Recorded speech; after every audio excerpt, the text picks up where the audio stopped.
Assalamualaikum warahmatullahi wabarakatuh. Perkenalkan, nama saya Indah Dwi Trilestari. Di sini saya akan membahas alasan penghapus pidana. Alasan penghapus pidana itu sendiri diartikan sebagai alasan yang keberadaannya dapat menjadi sebab tidak dipidanakannya seseorang yang diduga telah melakukan suatu tindak pidana. Alasan penghapus pidana diatur dalam KUHP Bab 3, Buku 1 tentang alasan-alasan yang menghapuskan, mengurangkan, dan memberatkan pidana.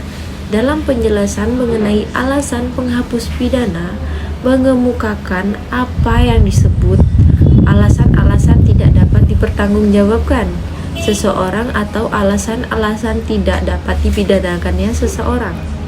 Menyebut dua hal, yaitu satu, alasan tidak dapat dipertanggungjawabkannya seseorang yang terletak pada diri orang itu.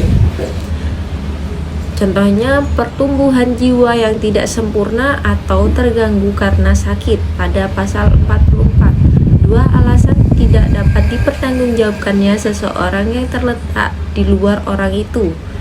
Contohnya, daya paksa atau overmatch pada pasal 48, pembelaan terpaksa pasal 49, melaksanakan undang-undang pasal 50, melaksanakan perintah jabatan pasal 51. Pembagian alasan penghapus pidana dapat dibagi menjadi dua, yaitu penghapus pidana yang terletak di dalam undang-undang dan penghapus pidana yang terletak di luar undang-undang. Alasan penghapus pidana yang terletak di dalam undang-undang yaitu ada alasan penghapus pidana umum, yaitu yang berlaku untuk semua rumusan delik yang terletak pada pasal 44, 48 sampai 51 KUHP. Penghapus pidana khusus yaitu hanya terdapat dalam pasal-pasal tertentu saja, seperti pasal 221 dan 310 KUHP. Terletak di luar undang-undang. Alasan penghapus pidana yang terletak di luar undang-undang yaitu satu, hak dari orang tua, guru untuk menertibkan anak-anak atau anak-anak didiknya. Yang kedua, hak timbul dari pekerjaan seorang, contohnya dokter, apoteker, bidan, dan penyelidik. Tiga, mewakili urusan orang lain. 4. Izin persetujuan dari orang yang dirugikan kepada orang lain mengenai suatu perbuatan yang dapat dipidana apabila dilakukan tanpa izin atau persetujuan. Nah, di sini saya ingin memberikan contoh salah satu pasal di pidana umum, yaitu pasal 44 yang mengatur perihal tidak mampu bertanggung jawab. Contohnya, tersangka alami gangguan jiwa. Polisi hentikan kasus ibu bunuh anak di Cakung, di mana hasil media membuktikan bahwa L atau sang ibu dinyatakan mengalami gangguan jiwa. Proses hukum L yang menusuk anaknya sebanyak 4 kali dihentikan karena sesuai pada pasal 44 KUHP, orang mengidap gangguan jiwa tidak diadili. Contoh untuk pasal pidana khusus yaitu pasal 310 KUHP. Pasal 310 KUHP ayat 1 mengenai pencemaran nama baik.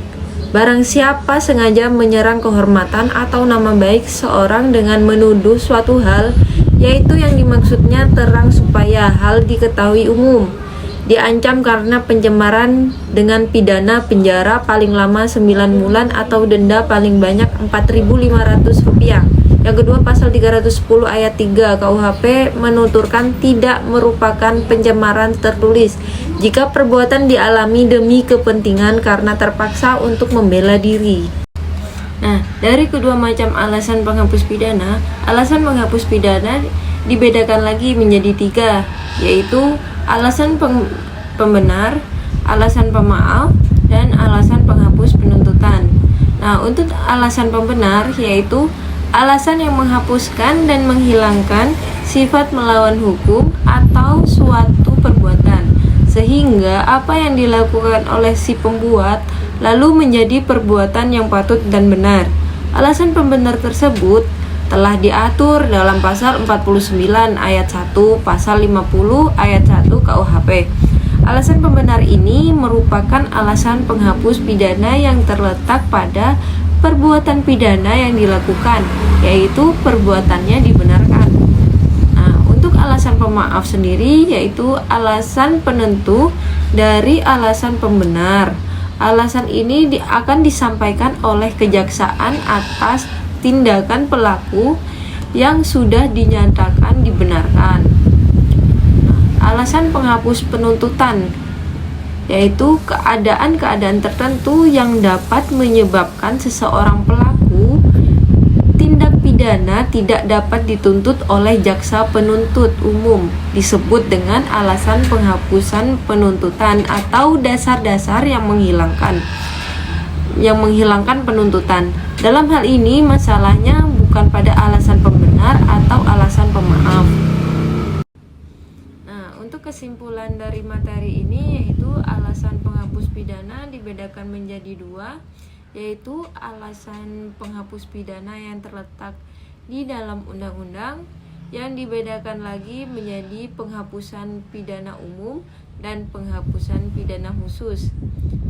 Serta yang kedua adalah alasan penghapus pidana yang di luar undang-undang.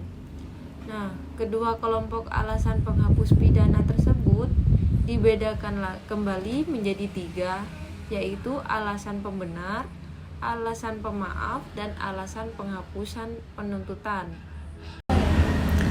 Sekian materi yang saya sampaikan. Apabila ada salah-salah kata atau penyampaian mohon dimaafkan. Sekian dari saya. Wassalamualaikum warahmatullahi wabarakatuh.